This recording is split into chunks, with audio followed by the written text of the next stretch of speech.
안녕하십니까. 둔산동 Q&A 공방 동아쌤입니다. 이제 경북대 지난해 거라니까 2016? 17학년. 2017? 네. 2017? 17 경북대 시험 문제 이제 첨삭하겠습니다. 항상 이제 문제를 첨삭해주는 이유는 문제를 끊어서 읽는 것 자체가 국어도 그렇고 다른 것도 그렇고 전부 다 나중에 어떤 네 주제로 한 문장을 했을 때 네 고민을 스스로 끊어서 읽으면서 하나하나 대책을 만들어서 개선해 나가야죠. 그죠? 문제 안 쓴. 응? 문제 안 쓴. 없어요? 네, 그냥 답만 쓴. 답만 썼어요? 네. 오, 그럼 답만 해줘야죠, 뭐. 미디어는 진실성과 진정성을 가진다. 진실은 맞는 사실이란 뜻이고, 진정은 감정이란 것이네요. 그러면, 사실을, 팩트를, 감정을 가지고 써야 되는데, 진과 진이 핵심 공통점이면서, 자, 진실성과 진정성이 똑같은 단어를 썼네요. 이거 필요 없는데. 가져야 한다. 그러면 미디어는 해도, 사실적 정보와 이게 사실 진실성을 다시 풀어 쓴 거네요. 능동적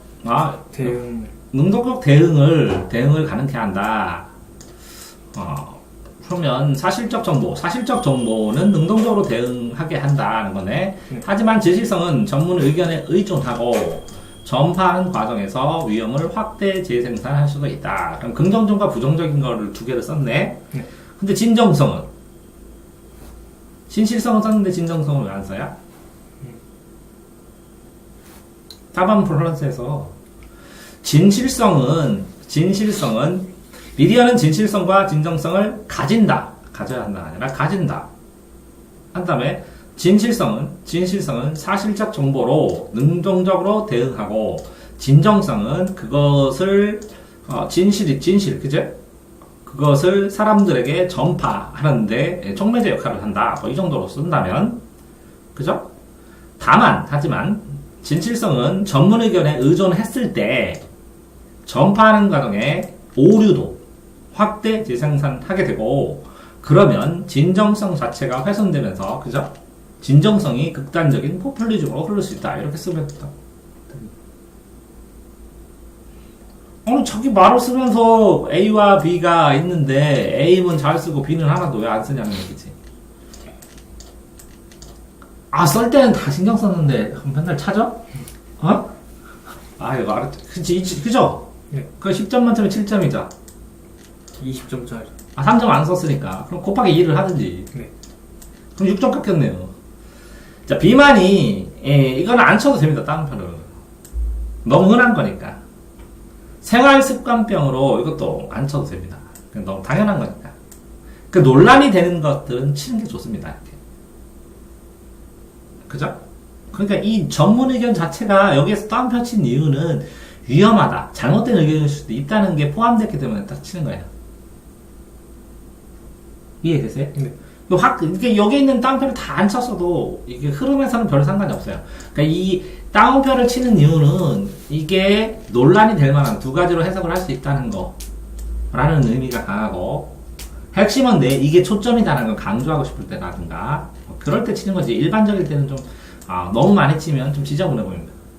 쳐도 상관없지만 안 쳐도 상관없습니다. 이해되세요? 네. 비만이 생활습관병으로 인식된다. 질병의 원인 치료는 습관을 치료해야 되죠. 개인에게 있고 개인의 책임이라 주장한다. 하지만 사회적이고 구조적인 문제도 내포한다. 당연하죠. 정크푸드를 먹이는 거죠. 비만에 걸린다. 위험인식 제공 부족. 이것도 있지만 정크푸드를 먹을 수밖에 없는, 패스트푸드로 먹을 수 있는 빠른 사회 습관이라든가 여러 가지가 이유를 쓸 수 있는데 너무 단정적으로 하나만 써버려서 균형감이 좀 떨어지는 느낌이 나요. 여기까지는 괜찮지만.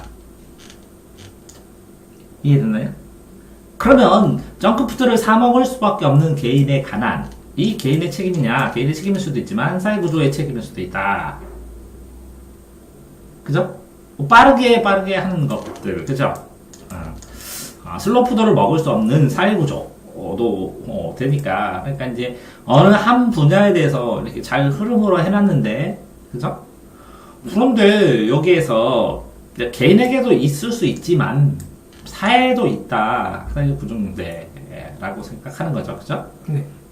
흐름 자체는 맞지만 좀 쏠린 느낌이라고. 얘를 잘 썼는데 조금 부실한 느낌? 이해됐나요? 네. 자기 소유권, 이건 쳐도 돼요. 이건 잘 쳤어요. 조차도 사회적 가치다. 공동체 내에서 원래 그대로 자기 소유권은 사회적 가치가 아니니까 다운표를 쳤다는 의미는 이 다운표를 다시 재해석해보겠다는 의미니까. 이럴 때 잘 쳤다고 하는 거야, 다운표를. 이해됐죠? 네. 다운표의 의미. 공동체 내에서 사회적 가치에 따라 소유권 주장이 가능하다. 그죠? 근데 이 말 자체는 명확하지 않아요. 자기 소유권 조차가 사회적이다. 공동체 내에서 사회적 가치에 따라 뭐 어떤 거 주어 목적어 서술어가 명확해야 되거든요. 소유권 주장이 개인의 소유권 주장이 가능하다. 이렇게? 이 문제 해석해보라고 네가. 네. 무슨 말이에요? 설명해봐. 그러니까 공동체 내에서 모든 소유권이 다 사회적 가치에 따라 그러면 소유권은 어떤 소유권이라도 사회 가치의 평가에 따라 소유권 주장이 가능하다? 그 지문에 써 있는 거 인용만. 그러면 안 돼. 자기 소유권조차도 사회적 가치다. 이거는 잘 썼거든. 그렇지. 개인적인 소유로 한정되지 못하는 이유는 개인적인 소유권이 타인과의 관계에 의해서 발생을 하기 때문에, 그치? 사회적인 관계 속에서 재평가되기 때문이다. 이렇게 쓰는 거야. 그래야지. 아니야? 네. 그러니까 이 말 자체가 이해가 안 된다고, 논리적으로. 앞뒤에 문맥이 있으면 당연하지. 공동체 내에서 사회적 가치에 따라 소유권 주장이 가능하게 되고, 때문에 개인적인 소유권도 공동체 내에 있기 때문에 사회적 가치가 있다. 이렇게 쓴 거잖아. 네.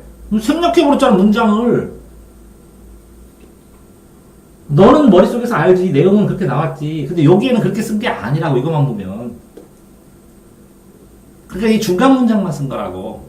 이해돼? 네. 어? 요만큼에서 기사에서 요것만 딱 따잖아? 그러면 사람들이 맨날 오해하는 거야. 그게 뭐라고? 악마의 편집 기술이라고. 그래서 전체의 문맥을 이해하라고. 그러니까 어떤 말을 오해될 말을 자체를 요것만 땄을 때도 오해될 말을 자꾸 삭제를 해, 사람들이. 이해돼? 네. 아, 그런 구조라고 돼 있다고, 지금. 소유권은 절대적으로 자기 소유권에서 시작된다. 그럼 당연하지. 소유한 재능으로부터 얻은 재산의 침해는 부당하다. 소유한 재능으로부터가 그냥 자기 재능으로 얻은 재산의 침해는 부당하다. 노력에 의해서 얻은 재산의 침해는 부당하다. 이런 거잖아. 그지? 아니, 노력이 아니고 그냥 여기서 재능 뭐라 해야 되지? 선천적인 재능, 상속. 네, 그냥 아무것도 안 하고 뭐 하는 그런 재능이. 근데 왜 침해는 부당해? 아, 이게 절대적이니까? 네. 아? 네. 자, 절대적인 소유권, 절대적인 자기 소유권은 절대적이란 말에는 혈연, 신분, 능력을 모두 포함한 것이기 때문에, 그지? 재산권을 절대적으로 볼 때는 침해는 당연한 부당하게 되는 거야, 논리적으로. 그렇게 써줬어. 비슷하게 쓴 거. 소유한 재능이라고 했을 때 재능을 뭘로 보느냐에 따라 달라진 거고, 그러면 소유한 재능, 재능 반대말은 뭐야? 뭐 문장에서 쓴. 어? 모르겠어. 그러니까 소유한 재능을 어떻게 해석하느냐에 따라 확 달라져 버리잖아, 해석이. 그래서 틀렸다 하면 어떡할 거예요? 문맥에 반대로 썼다 그러면 어떡할 거예요? 아니요? 네. 아, 본문에 문맥이 되니까 그렇게는 안 할 거라고? 모르겠어. 절대적 반대는 뭐야? 상대적. 그럼 절대적은 뭐라고? 절대적으로 개인의 존재를 중심으로. 상대적은 뭐라고? 개인과 개인의 관계를 중심으로. 그럼 이건 사회적으로 본 거고 이건 개인적으로 본 거잖아. 네. 그러니까 개인적으로 보니까 개인이 소유한 개인이 절대적인 하나의 개인이 절대적이라면 그걸 침해하는 건 당연히 안 되지. 그러니까 이거는 왜 그런 발생이 했냐면 결론을 쓰고서 그걸 설명을 하려고 했더니 글자 수가 모자라니까 다 설명을 못 한 거야. 그러니까 어떤 설명을 한 다음에 요 결론이나 요 결론을 썼으면 그냥 부드럽게 연결될 건데, 네? 한번 바꿔봤어. 그지? 두 가지식으로 쓰다 보니까 너는 적당하게 설명을 했다고 착각을 했지만 실제적으로 요 답만 보는 사람은 내용을 고려 안 하고 이 답만 봤을 때 완결성이 없으면 이거 좀 이상한데 하고 점수를 깎아버린다는 거야. 이해됐어요? 네. 자질과 재능은, 여기 재능이네, 여긴 자질. 절대적 소유가 아니다. 그럼 절대적 소유가 아니다. 라고 얘기를 볼 수 있다는 거지. 대부분 우연히 가진 것이다. 이게 자질과 재능은 상속받은 거나 뭐 이렇게 그지? 네. 타고난 거, 선천적인 것은 우연에 의해서 가진 것이기 때문에 절대적 소유권은 노력으로 얻는 것에 국한해야 한다라는 주장의 장점은 그치? 노력의 강점, 노력에 대한 인정이 있지만 이거는 우연이라고 얘기를 했잖아. 그치? 이것도 똑같이 우연이라는 거잖아. 절대되지 않다. 이것도 반복된 거나 마찬가지잖아. 그래서 재산의 일부를 제한해서 노력으로 한 건 외에 우연히 수출한. 그래서 상속세를 많이 내는 이유지. 그래서 복지를 위한 지출이 가능할 수 있도록 요 부분 침해가 되는데 노력에 의한 것은 빼더라도 노력에 해야지 하는 운에 의한 노력에 의하지 않은 건 뭐라고? 복권 당첨금? 네. 아니면 뭐라? 상속에 의한 거? 이런 것들을 세금을 많이 내서 이걸 복지로 지출을 가능하다는 거잖아. 그러니까 여기에는 뭐라고? 요거는 절대적으로 인정하지만 이 넓은 것까지 절대적으로 인정할 수 없다는 전제가 앞에 문제에 나오기 때문에 이걸 쓸 수 있는 거잖아. 네. 그렇게 보면 그러면 다시 봅시다. 이게 서론이야. 자기 소유권은 뭐라고? 자기 소유권보다 사회적 가치가 있다. 사회적 가치가 있더라도 그지? 재능이 아니라 얻은 채 침해가 부당하다. 재능은 설도 있지만 재능이 아니라 뭐라고? 노력으로 얻은 것은 침해를 못하지만 재능으로 얻은 것은 그래도 사회적 가치 안에서 판단해야 되기 때문에 그치?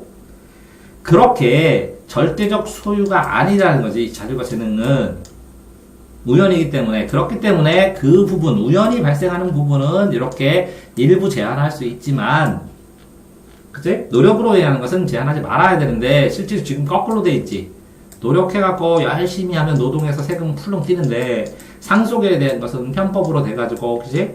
안 뛰고 그렇게 되니까 지금 억울하게 느끼지 사람들이 열심히 일하는 사람들이 그러니까 그 부분에 대해서 이 문제를 낸 거지 정확하게 그것까지 같이 여기다 써줄 수 있다는 거죠 명확하게 이해를 딱 했다면 됐어요? 네. 새들은 사람의 시련을 암시한다. 사랑. 사랑의 시련을 암시한다. 그래서 이경주는 생명의 근원으로 돌아가서 사랑의 파멸의 장소에서 창조의 장소로 되돌아오고자 한다. 이게 현재 새들은 사랑의 시련을 암시한다. 새들의 시련을 구체적으로 보여준다. 암시한다. 도 되고 구체적으로 구체화시켰다. 그래서 되고 이경주는 생명의 근원으로 돌아가기 위해서 그치? 생명의 근원으로 돌아가려고 사랑의 파멸의 장소를 창조의 장소로 만들었다. 생각했다. 새들이 무덤 속에서 몸을 풀고 태어난 이야기를 한다. 그러면 죽음의 장소잖아. 그지? 파멸의 장소에서 뭐라고? 창조의 장소로. 이 얘기 설명을 한 거잖아. 그지? 네. 하늘로 올라간 것은 이명준이 바다에서 윤회를 만나는 것. 바다라는 죽음의 공간. 물이 창조적 상징이 물이 죽음이 될 수도 있고 탄생이 될 수도 있으니까. 그치? 네. 그래서 죽음의 장소를 창조적 장소로 만들 것을 암시한다. 그래서 죽음을 파멸해서 창조를 보여준다. 그러니까 논리는 맞아.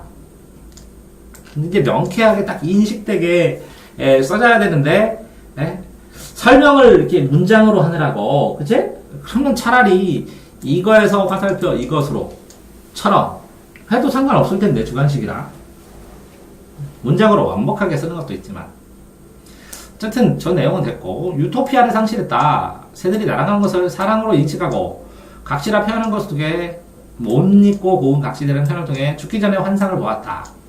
상실한 그는 그리움, 상실, 호흡의 가파름을 보여주고 이러한 심리적 동기 때문에 환상과 착각을 하고 상실의 정점에서 자살을 택한다. 이거는 무난해.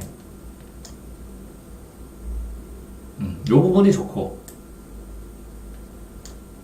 요 부분이 좋고 근데 좀 못 잊은 이렇게 하면 안 돼. 고운 각시들이 이렇게 요것만 다운표도 돼. 뭐 길었는데 뭐 상관없기도 하고 정원의 태만으로 인해 품질 저하, 기업의 인류 감소, 해고를 당했을 때 높아진 임금을 받지 못한 경우는 상실감. 그러니까 답은 딱 정해지면 이건 소용없겠지? 네. 스스로 결단을 못하고 사유 못하고 기계적으로 자신의 직무에 임함, 결단하지 못하고 타인의 입장을 판단 못하고 자신의 행동이 어떤 해악을 끼치는지 모르는 것, 뭐 이렇게 글자 수 딱 적으면 소용없고 이성을 비판적으로 사용하지 못해서 스스로 결단하지 못했으며 맡은 임무를 이행했지만 맹목적 복종으로 비판을 못했기 때문에 칸트의 가르침이 뭐야? 칸트의 가르침은 무엇이 아니다 이렇게 써줘요. 기억 니은인데 그냥 안 써. 네? 기억 니은이 뭔데? 칸트의 가르침. 아 그렇지 뭐 그렇게 해도 되고 글자 써야 되면 그러니까 이행했지만 임무를 맹목적 복종으로 이행하는 이렇게 쓰면 간단한데 자신의 이것도 안 써도 되는데 그런 것처럼 글자 수 조절하는 거 끊임없이 연구해야 된다. 몸이 건조하게 주어 목적어 서술을 명확하게 딱 잡은 다음에 필요한 것만 수식하면 된다는 건데 그치? 네. 그러니까 문장 나누는 거 이건 됐다고 치고 이것도 됐다고 치고 요거는 어느 정도 잘 쓴 느낌이 들고 요거는 명확성이 좀 떨어져 보이고 그지? 이거는 좀 너무 흩어진 느낌이 많고 그지? 요거는 예시가 조금 부족한 느낌이 있고 됐어요? 네. 그러면 요거는 뭐라 그랬어요? 요 진실성은 썼는데 진정성도 같이 써줬으면 좋은데 이게 붕괴된 느낌이고 한쪽이 기울어진 느낌 됐어요? 네. 자, 그러니까 자꾸 어떤 내용이 맞고 틀리고를 떠나서 내가 내 글을 써나가면서 그 필요한 단어들을 확실하게 특정을 했느냐에 따라서 그거를 해나가고 그 있는 단어들만 다 써놓고 들어가기만 해도 감점되지는 않기 때문에 다만 그 단어들을 가지고 쓸 때 이 진짜 질문이 뭐냐, 질문의 초점이 뭐냐 해서 맞추어서 그지? 그 단어들을 버무려서 쓴 게 꼭 그 질문의 답에 맞다는 것을 느끼고 정리를 해야 된다는 거죠. 됐어요? 네. 수고하셨습니다.